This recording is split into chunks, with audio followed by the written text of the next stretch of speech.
Dia kata esok akan menangislah geng-geng Kuala Nun, dia kata, kerana Anwar akan tumbang. Dr. Sam akan angkat sumpah menjadi Perdana Menteri di istana. Saya rasa istana budaya kot. 12 PH campur UMNO 112. Still majority.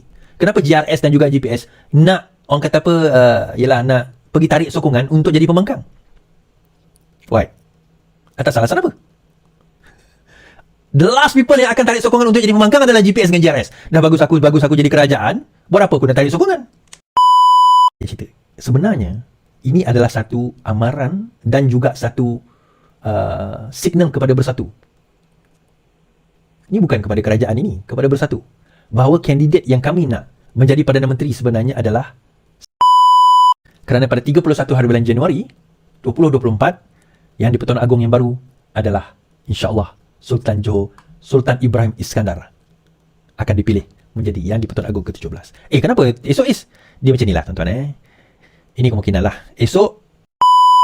Assalamualaikum warahmatullahi wabarakatuh. Alhamdulillah, Anwar akan tumbang. Itulah yang ditunggang oleh Perikatan Nasional. Kata hari ini kerajaan Anwar Ibrahim tumbang. Hari ini berapa hari bulan? Hari ini katanya 21. Hari ini dah masuk 22. Anwar tak tumbang-tumbang, geng. Aduh.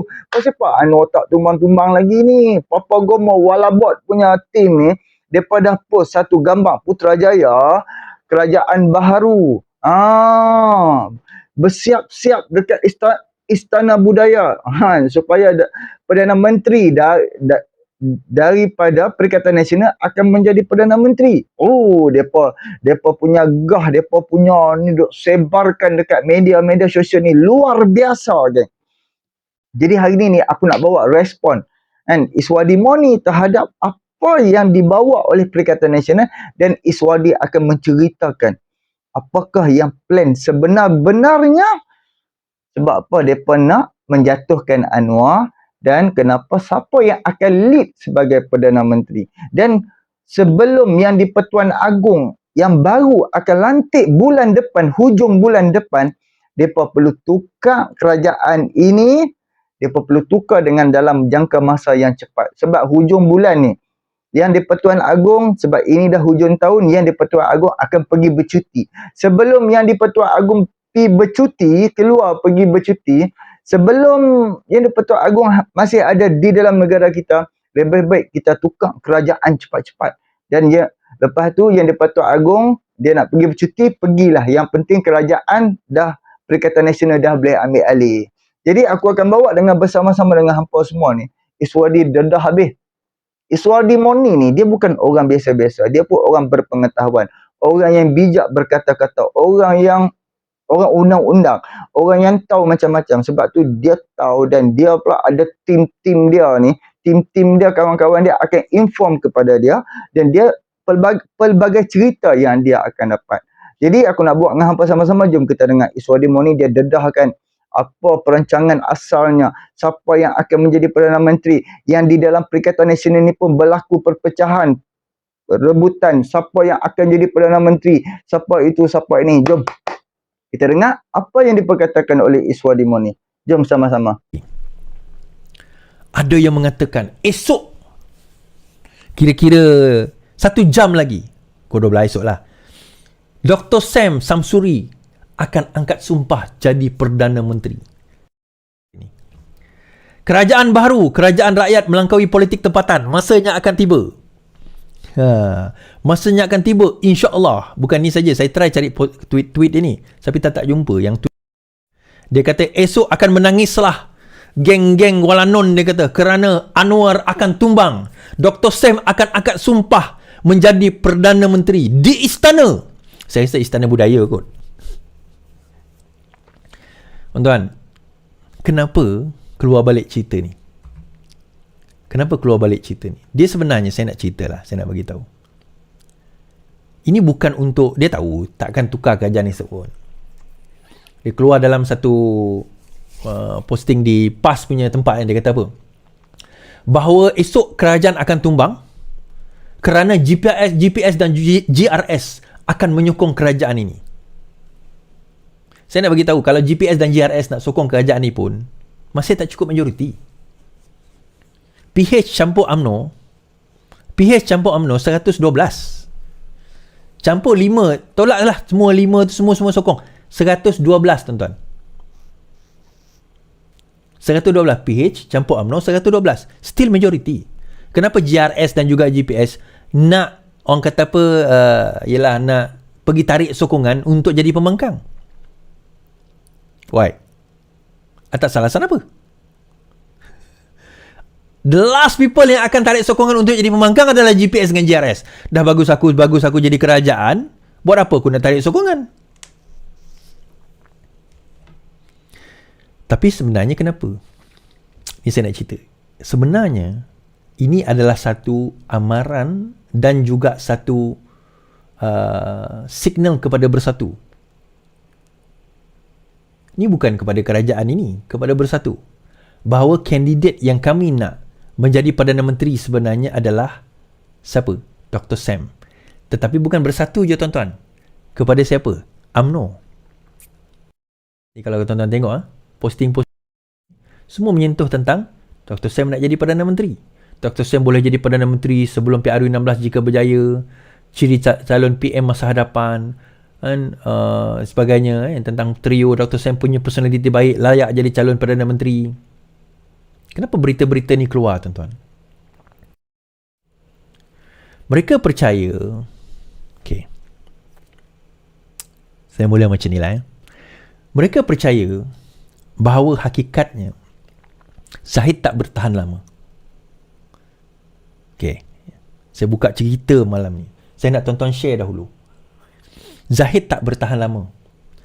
Dia daripada, ini cerita dia, bukan cerita saya, ini cerita dia orang. Kesihatan dia sekarang ini semakin teruk. Cerita dia, bukan cerita saya cerita je. Kesihatan dia, Zahid semakin teruk. The next in line siapa tuan-tuan? Kalau Zahid turun sebagai presiden, the next in line adalah Tok Mat. Tetapi kita ingat, di bawah Naib itu siapa? Siapa yang Tim Hishamuddin? Saya tak nak dedahkan yang bab Tim Hishamuddin siapa dia dalam UMNO. Itulah tuan-tuan boleh fikir sendiri. Bila naik Tok Mat, dia tak ada kekuatan itu. Ini cerita orang, diorang bukan cerita saya cerita. Cerita diorang, saya ceritakan balik. Dia tak ada kekuatan. Jadi naib yang pro kepada geng PN ini yang akan kontrol dia. Dan akan ada desakan supaya Tok Mat turun dan naib ni akan jadi pemangku presiden. Sebaik saja naib itu menjadi pemangku presiden, KJ akan dibawa balik, Hishamuddin akan di-reinstate, Hisham Jalil akan masuk balik, Syahril akan masuk balik, Syahrir Samad pula, Syahrir yang keluar sekejap tu akan masuk balik. UMNO akan berada sebagaimana zaman Perikatan Nasional, tetapi lebih kuat tanpa Zahid Hamidi, tanpa tim dia. Ahmad Maslan semua akan out.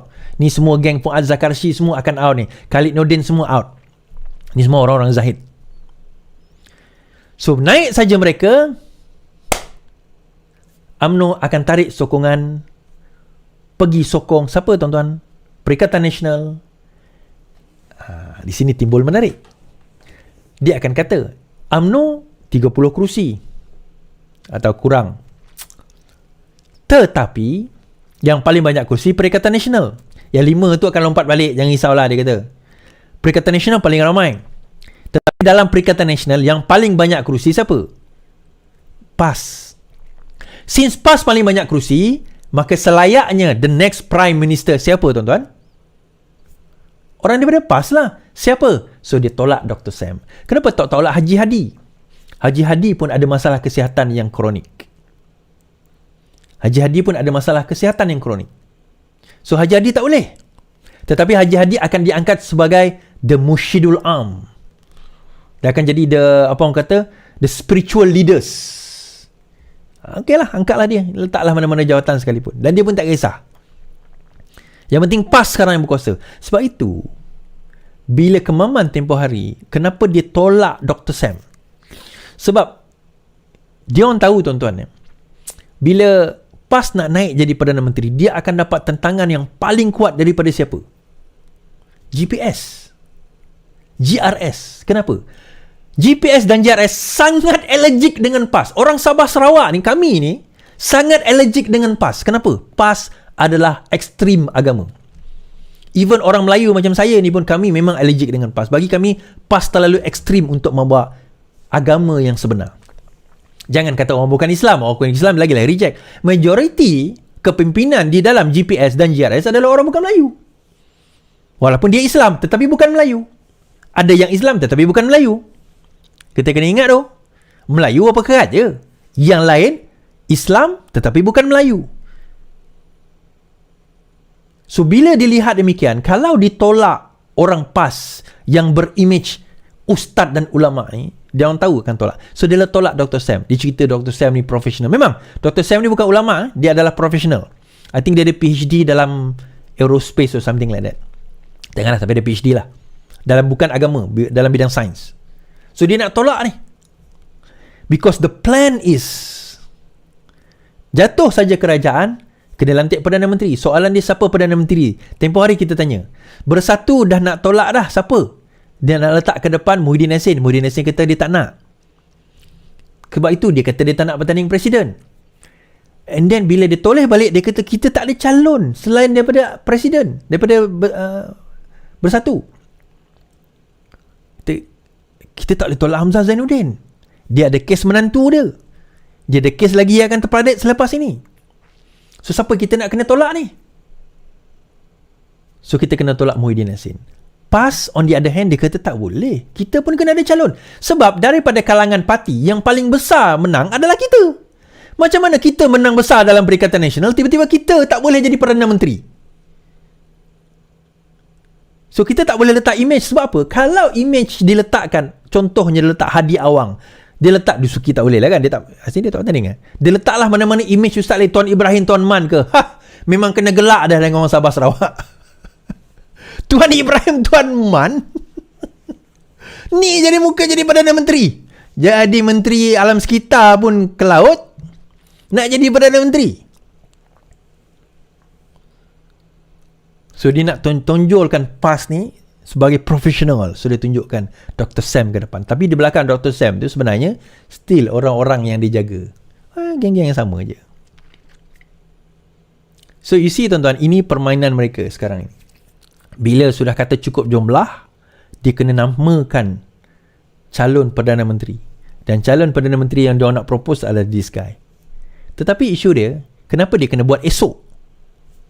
Kenapa dia buat esok tuan-tuan?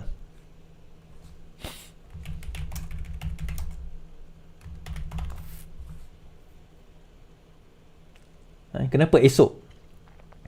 Kerana pada 31 hari bulan Januari 2024, yang di-Pertuan Agong yang baru adalah insya-Allah Sultan Johor Sultan Ibrahim Iskandar akan dipilih menjadi yang di-Pertuan Agong ke-17. Kenapa esok is? Dia macam inilah tuan-tuan. Ini kemungkinan lah. Esok, bukanlah esok dalam minggu ni, esok minggu depan cuti dah. Tahun baru mungkin yang di-Pertuan Agong akan ambil cuti. Sebelum nak serahkan balik tugas, mungkin akan ambil cuti. Ujung tahun sehingga awal tahun hadapan akan ambil cuti. So, tempoh yang diorang ada sebelum yang di-Pertuan Agong baru ada, tempoh ni lah. Nak kena tukar cepat ni. Kan? Nak kena tukar cepat. Tuan-tuan, geng-geng Pasik ni, geng-geng Pasik, mereka akan cuba untuk gulingkan kerajaan sebagaimana saya dedahkan tentang kenyataan MP Bukit Kantang. InsyaAllah kita akan kekalkan kerajaan ini, kita akan kekalkan kerajaan perpaduan. Kita mahu kestabilan, dan kestabilan ini yang akan membawa negara yang lebih baik, dan kita berada di landasan yang benar, insyaAllah. Baik. Okey geng, Alhamdulillah kita dah bersama dengan Iswadi. Kenapa dan mengapa cerita ni keluar? Tengok apa yang Iswadi tadi cakap kan. Depa ada plan depa tu. Depa ni kemaruk kuasa. Terlalu kemaruk kuasa, nakkan berkuasa, nakkan kedudukan, nakkan tempat. Tu yang jadi orangnya buruk, orangnya huduh puak-puak ni. Kan? Macam ni ke? Ni perjuangan Islam ni. Sebab tu aku selalu ulang, Perikatan Nasional takkan menang pilihan raya. Parti PAS dia dah ditubuhkan 1960-an dulu lagi. Dia tak pernah menang pilihan raya. Di dalam gabungan macam di dalam gabungan parti politik Kalau ada PAS tak pernah menang pun. Walaupun baru ni pilihan raya yang ke-15, dia pun habis berbilion ringgit. Dia pun habis berbilion. Dapat beli itu, dapat bayar ni, dapat bayar pengundi, dapat cetak baju, dapat buat program tu, program ni. Tu pun Allah tak izinkan dia menang. Kenapa dan mengapa Allah tak izinkan dia menang? Sebab Allah tahu di dalam hati sanubari Perikatan Nasional ni. Allah tahu di dalam hati jiwa-jiwa parti-parti PAS ni. Kepimpinan-kepimpinan parti PAS ni. Siapa-siapa saja yang bersama dengan PAS, Allah takkan izinkan dia menang. Memang dia berwajahkan agama. Dia mewatakkan parti dia tu sebagai parti agama. Tapi sebab Allah tahu, dengan kesombongan dia, keegoan dia, Allah tak izinkan dia menang. Mereka ni sekarang ni, kalau hampa perasan, seperti mana yang Iswadi tunjuk tadi kan, sekarang ni Muhyiddin dia dah mati akal. Sebab dah 5 orang, katanya kemungkinan sampai 7-8 orang lagi yang akan bagi sokongan kepada Datuk Seri Anwar Ibrahim. Tapi PAS ni, dia macam dia dah nampak, Muhyiddin Yassin dia dah sendu. So PAS lah yang terpaksa nak ambil alih Perikatan Nasional dan PAS yang akan lead Perikatan Nasional. PAS yang akan ketuai Perikatan Nasional ni. Sebab itulah PAS tiba-tiba mewakilkan Dr. Sam sebagai Perdana Menteri. Yang paling aku lawak lah kan, yang Iswadi cakap ni Zahid dah tak lama kan. Inilah cerita-cerita yang dibawa kan. Iswadi dia just sampaikan je. Zahid ni dah nak mati lah, mudah cakap macam tu. Zahid ni, dia kanser teruk lah, apalah, apa semua. Tapi kita nampak je Zahid ada kat program tu, program ni, boleh pergi sana, boleh pergi sini. Tapi cerita-cerita yang disampaikan, kita akan ambil alih kerajaan, kita akan ambil alih kerajaan, kita akan ambil alih kerajaan. Itulah cerita-cerita yang kita duk dengar selama ni. Ni, kemaruk-kemaruk puak-puak ni, mereka duk buat cerita tu, cerita ni kan. Macam-macam. Kalau hampa pergi masuk kat live Papa Gomo kan, hampa boleh fikir betapa kemaruknya puak-puak ni. Yang Mahathir tu pun tahu-tahu Mahathir tu anak mampu itu pun dia nak jadi Perdana Menteri lagi. Depa puak-puak ada Papa Gomo nak angkat Mahathir jadi Perdana Menteri. Mampulah. Lagi 2 tahun, 100 tahun. Kan? Aduh. Puas dah geng. Apa kerja yang Mahathir mampu buat? Nak angkat beras 1 kilo pun tak larat dah. Setakat jalan bercakap tu, apa nama aku duk guna agak ayat-ayat apa nama kan, apa yang dia mampu buat kan untuk satu hari macam berapa program yang dia mampu lakukan kan, berapa banyak otak dia yang dia mampu press. Arwah Tok Guru Ustaz Fadil Noh pernah mendoakan supaya Mahathir panjang umur, dia dapat tengok. Sekarang dia dah nampak tengok negara kita apa jadi. Dan kerosakan demi kerosakan daripada zaman Mahathir sehingga hari ini. Dan kerajaan hari ini kena tebus balik, kena angkat balik, kena repair balik kerosakan yang dibuat oleh Mahathir Mohamad. Yang terbaru, Menara siapa? Menara Ilham daripada bekas Menteri Kewangan disita oleh SPRM. Why? Orang Mahathir juga, terkait dengan Mahathir juga.